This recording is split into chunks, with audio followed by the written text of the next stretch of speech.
Stomach ये ना absorb करवाता है थोड़ा सा हमारे वाटर को, अल्कोहल को, और जो हमारे लिपिड्स को नहीं, लेकिन लिपिड के जो हमारे होते हैं लिपिड सॉल्युबल ड्रग्स, सो ये थोड़ा सा हमारा एब्जॉर्ब करवा देता है, limited absorption of water, alcohol and some lipid soluble drugs को भी ये करवाता है, H2O को एंड अल्कोहल को, ओके। एंड ये एक और चीज़ करवाता है जो कि है हमारा लिक्विडिफाई कर देता है ये फूड को, एंड एसिडिफाई कर देता है, उसे काइम में कन्वर्ट कर देता है, फिर वो पाइलोरस से डुओडेनम में चले जाते हैं थ्रू द पैलोरिक स्फिंक्टर। तो पैलोरिक स्फिंक्टर स्मॉल अमाउंट में फूड को एंटर करवाता है हमारे डुओडेनम में, एंड इसके जो हमारा है यानी ये पैसेज क्रिएट करता है for the conversion of food, transport of food into the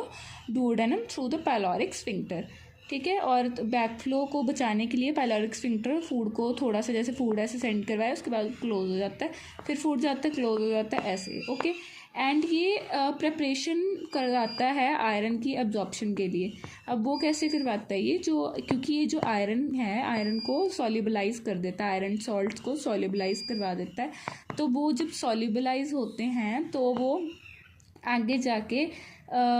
ये अब कैसे सॉल्युबलाइज हो जाते हैं, ये एसिडिक एनवायरनमेंट की वजह से जो आयरन सॉल्ट्स हैं वो सॉल्युबलाइज हो जाते हैं स्टमक के अंदर, जो कि जिनकी वजह से, मतलब जब आयरन सॉल्ट सॉल्युबलाइज हो जाते हैं उसकी वजह से ही आयरन अब्जॉर्प्शन पॉसिबल हो पाती है, किसमें, फर्दर स्मॉल इंटेस्टाइन में। यानी स्मॉल इंटेस्टाइन में जो आयरन अब्जॉर्प्शन होती है वो क्यों हो पाती है, क्योंकि आयरन सॉल्ट सॉल्युबलाइज होते हैं। और ये क्यों होते हैं, क्योंकि एसिडिक एनवायरनमेंट होता है स्टमक का, उसकी वजह से होते हैं, ठीक है। तो और एक और बात है कि ये नॉन स्पेसिफिक डिफेंस की तरह भी एक्ट करते हैं, क्योंकि ये माइक्रोब्स को एसिडिक एनवायरनमेंट किल कर देता है, एंड उसकी वजह से हमें वॉमिटिंग वगैरह भी तो ही होती है जब गैस्ट्रिक इरिटेंट्स ज़्यादा होते हैं, केमिकल्स, जिसकी वजह से वो बाहर निकलवा देता है उन्हें। तो ये नॉन स्पेसिफिक